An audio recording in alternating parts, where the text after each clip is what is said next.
Salve, salve, amante dos tributos! Seja bem-vindo à revisão animada de direito tributário, para dar uma ativada no seu cérebro e lembrar daquele assunto que você deixou um pouco para trás. Eu sou Manfra e neste vídeo abordaremos um dos impostos de competência dos estados e do Distrito Federal, o ITCMD, cuja sigla pode variar para ITCD, ITD ou até ICD, mas o que importa é que ele incide sobre a transmissão causa-mortes. O sujeito morre e transmite seu patrimônio por herança, e incide também sobre a transmissão por doação. Esse é o fato gerador do ITCMD. De uma forma ou de outra, morto ou vivo, a pessoa transfere a título gratuito quaisquer bens ou direitos. E o governo, que não é bobo nem nada, cobra sobre essa transferência de bens móveis ou imóveis. Mas quando se trata de bens imóveis, temos que tomar um certo cuidado, pois a nossa Constituição Federal prevê a instituição de outro imposto sobre a transmissão,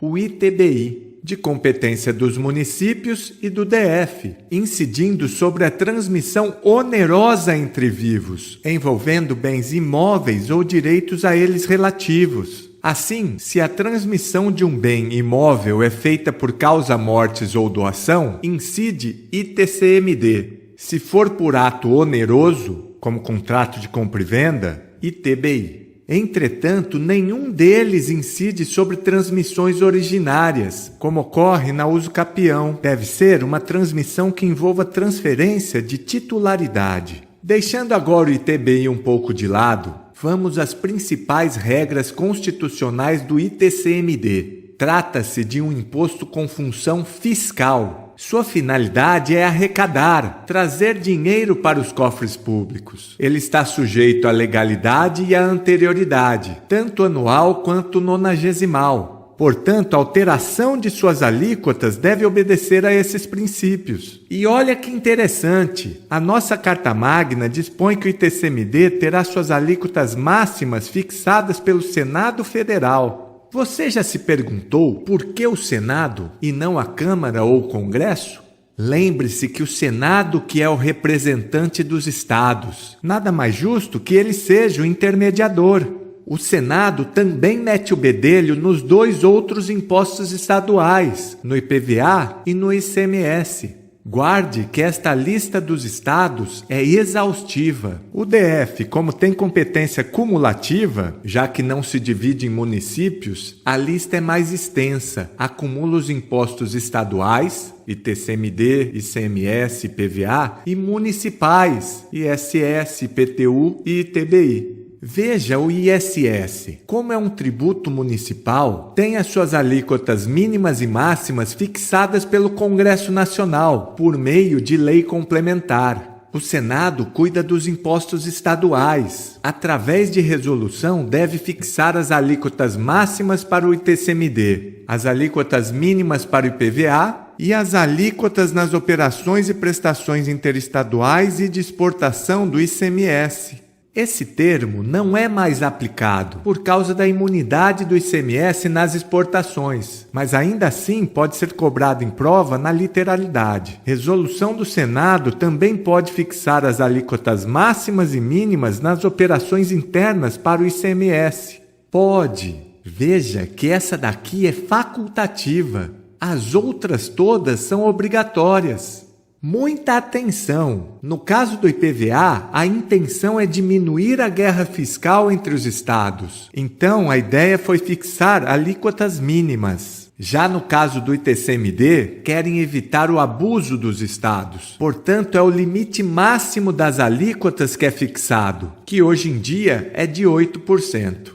Pergunta: então a lei estadual pode ser vinculada ao teto fixado pelo estado? De jeito nenhum! A alíquota não pode subir automaticamente cada vez que o Senado aumenta. O STF entende que o Estado ou o Distrito Federal deve, a cada alteração levada a cabo pelo Senado, editar nova lei estadual fixando especificamente a alíquota. Se o Senado modifica a alíquota e o Estado quer acompanhar, deve-se discutir no Parlamento Estadual para se fixar uma nova lei. Portanto, é inconstitucional fazer essa vinculação. Além de fixar em 8% a alíquota, o Senado também autoriza a progressividade. E aqui o STF entende ser constitucional, mesmo se tratando de um imposto real. É possível graduar suas alíquotas de acordo com a capacidade econômica do contribuinte. E cuidado com a pegadinha. O ITBI não pode ter alíquotas progressivas, mas o ITCMD pode.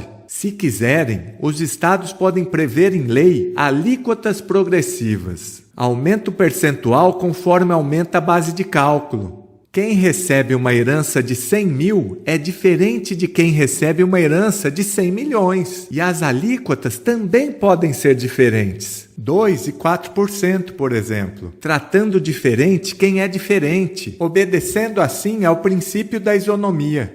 Só não pode ultrapassar o teto de 8%. Mas qual o estado competente para tributar a transmissão? A Constituição prevê que, relativamente a bens imóveis e respectivos direitos, compete ao Estado da situação do bem ou ao Distrito Federal. Portanto, se o bem é imóvel, não importa se é causa-mortes ou doação, compete ao Estado da situação do bem. O imóvel está localizado em Ribeirão Preto, o ITCMD é do Estado de São Paulo. Se está situado em Belo Horizonte, o ITCMD é de Minas. Simples assim. Já relativamente a bens móveis, títulos e créditos, compete ao Estado onde se processar o inventário ou arrolamento, ou tiver domicílio o doador, ou ao Distrito Federal. Logo, há duas possibilidades quando se trata de bens móveis, títulos e créditos. Sendo causa-mortes, compete ao Estado onde se processar o inventário ou arrolamento. O bem se encontra em Uberlândia, mas o inventário foi em Campinas, o imposto é do Estado de São Paulo. No caso de doação, cabe ao Estado onde estiver domiciliado o doador. Se o doador mora em Montes Claros, não importa em que estado está localizado o bem ou domiciliado o donatário. O ITCMD vai para Minas Gerais. O item 3 diz que terá competência para sua instituição regulada por lei complementar, se o doador tiver domicílio ou residência no exterior. Se o de cujos possuía bens, era residente ou domiciliado ou teve seu inventário processado no exterior. Diga-se de passagem, essa lei complementar ainda não foi editada. Enquanto ela não vem, os estados exercem a competência legislativa plena e cada um puxa para o seu lado. Portanto, se a prova não cobra legislação específica, o que vale é a literalidade. Se o doador tem domicílio no exterior, ou se o de cujos possuía bens, era residente ou domiciliado, ou teve o seu inventário processado no exterior, quem vai disciplinar é a lei complementar. Adentrando no Código Tributário Nacional, o artigo 35 diz que o imposto de competência dos estados sobre a transmissão de bens imóveis e de direitos a eles relativos tem como fato gerador a transmissão a qualquer título da propriedade ou do domínio útil de bens imóveis por natureza ou por acessão física, como definidos na Lei Civil. A transmissão a qualquer título de direitos reais sobre imóveis, exceto os direitos reais de garantia. A cessão de direitos relativos às transmissões referidas nos incisos 1 e 2. Muito cuidado aqui. Quando o CTN foi editado, só havia o ITBI e na época era um imposto de competência dos estados, incidindo sobre todas as transmissões de imóveis, causa-mortes, doação ou onerosas. Portanto, esses dispositivos devem ser interpretados com cautela e à luz da nossa Constituição Federal. O fato gerador do ITCMD, já vimos que é a transmissão, por causa-mortes ou por doação, de quaisquer bens ou direitos. E o parágrafo único diz que nas transmissões causa-mortes ocorrem tantos fatos geradores distintos quanto sejam os herdeiros ou legatários. É uma regra específica para as transmissões causa-mortes. Se o de cujos tem 3 herdeiros, são 3 fatos geradores, cada caso com uma incidência de TCMD diferente. E a jurisprudência complementa que o imposto de transmissão causa-mortes é devido pela alíquota vigente ao tempo da abertura da sucessão, que ocorre com a morte do sujeito. A alíquota é aplicada nessa data do falecimento, justamente quando ocorre o fato gerador. E olha que interessante, o fato gerador também ocorre no caso de inventário por morte presumida. É legítima a incidência do imposto de transmissão causa-mortes no inventário por morte presumida. Então já pode até cobrar. Ocorreu o fato gerador, mas o sucessor ainda não tem disponibilidade dos bens, nem recebeu nada ainda. O imposto de transmissão causa-mortes não é exigível antes da homologação do cálculo. E o artigo 38 do CTN dispõe que a base de cálculo do imposto é o valor venal dos bens ou direitos transmitidos, aproximadamente o valor de mercado. Já o artigo 42 prevê que o contribuinte do imposto é qualquer das partes na operação tributada, como dispuser a lei. O CTN não definiu de maneira clara o contribuinte, deixou a critério dos estados, mas deve necessariamente ser uma das partes envolvidas na transmissão. E para finalizar, em regra, o ITCMD, assim como o ITBI, é lançado por declaração. Você declara para o poder público quais são os bens e direitos que estão sendo transferidos e o fisco lança o tributo com base nessas informações. Não declarou? Como exceção, a autoridade administrativa pode lançar de ofício. É isso aí. Veja que em poucos minutos abordamos muitos detalhes que podem ser cobrados em sua prova, exame da ordem ou concursos públicos. Tudo graças à tecnologia de animação e ao estudo do cérebro. Mas como surgiu essa ideia? Há alguns anos, eu estava passando por uma fase em que eu sentia que algo me faltava. E refletia, qual é a minha motivação? O que me apaixona? O que eu estou fazendo de melhor para o mundo? Várias perguntas e nenhuma resposta. Parado é que não vem. Decidi então me aventurar em algo completamente novo, mergulhar no desconhecido. Voltei a estudar e tive meu momento de concurseiro. Passei por algumas fases, fiz provas, estudei com diversos métodos de ensino e vários cursinhos. E agora é aqui que começa a minha verdadeira jornada. Eu via tantas opções, a internet gerando infinitas possibilidades, toda essa tecnologia disponível hoje em dia, e as aulas ainda do mesmo jeito? Não. Quis fazer algo diferente. E nessa época me encantei com o desafio do direito tributário. E pela dificuldade que enfrentei para aprender essa matéria, resolvi montar, com a minha esposa, que é advogada, um curso de Direito Tributário ilustrado, utilizando a tecnologia da animação a nosso favor. E baseamos as aulas no funcionamento do nosso cérebro, usando imagem e associação ao mesmo tempo. Assim, acionamos o hemisfério cerebral direito, que é mais visual e artístico, e o esquerdo, que é racional, é mais lógico. Dessa forma, o cérebro organiza melhor os pensamentos e consegue estudar com mais eficiência, ao ter uma visão do todo.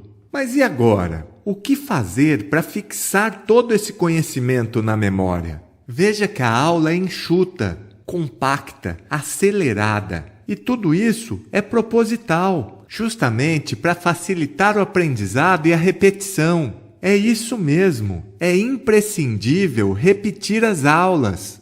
Hermann Ebbinghaus apresentou em 1885 a teoria sobre a curva do esquecimento. Demonstrou graficamente quanto o nosso cérebro perde de informações ao longo do tempo. De um dia para o outro esquecemos mais de 50%. E depois de um mês lembraremos apenas de 3 a 5% do que vimos hoje. Segundo esse filósofo alemão, é necessário que ao longo do tempo você tenha reforços, contato com o conteúdo estudado para que você mantenha ele no seu cérebro. Se você quer uma fórmula mágica, é essa: repetição, repetição e repetição. Como diz Tony Robbins, a repetição é a mãe da habilidade. E o curso é compacto exatamente para favorecer essa repetição. Tratamos de conceito de tributo até modalidades de certidão, passando por princípios, imunidades, formas de exclusão, suspensão e extinção do crédito tributário e diversos outros temas do CTN, de forma rápida, dinâmica e divertida. Eu ia terminar a aula por aqui, mas já que você assistiu o vídeo até agora, gostaria que você colocasse atenção nesses 3 pontos, que eu chamo de os 3 pilares da aprovação. Você sabe o que quer? Quer mudar de vida? Você quer ser aprovado? Organize-se. Isso é fundamental. Escolha um local de estudo e um horário para se concentrar nisso. E tenha um plano com metas específicas, um planejamento de curto, médio e longo prazo. Por exemplo, hoje vou assistir tal aula e fazer N questões. Vou terminar de assistir o curso de Direito Tributário Ilustrado em 1 semana. Verei todas as matérias em tantos meses. Organize-se e comprometa-se. Elaborou as suas metas? Agora cumpra. Comprometa-se com o que você se propôs. E muita atenção, comprometa-se com algo que você pode cumprir. Muito cuidado com metas absurdas, para que isso não se torne mais um motivo de frustração. Lembre-se que não é quantidade, é qualidade.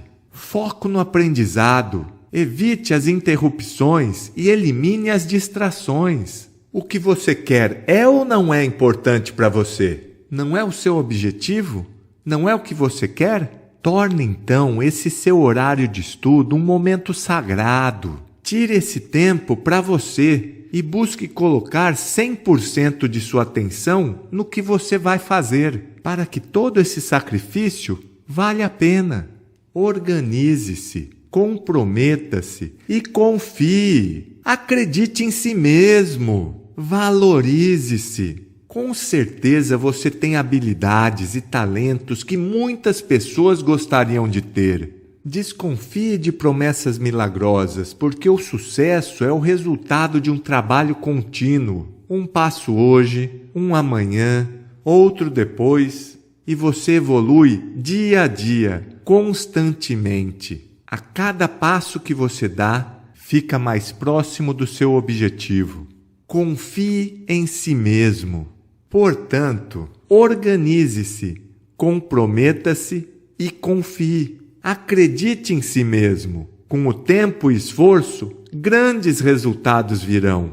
Mantenha o foco, bons estudos e até a próxima. Valeu!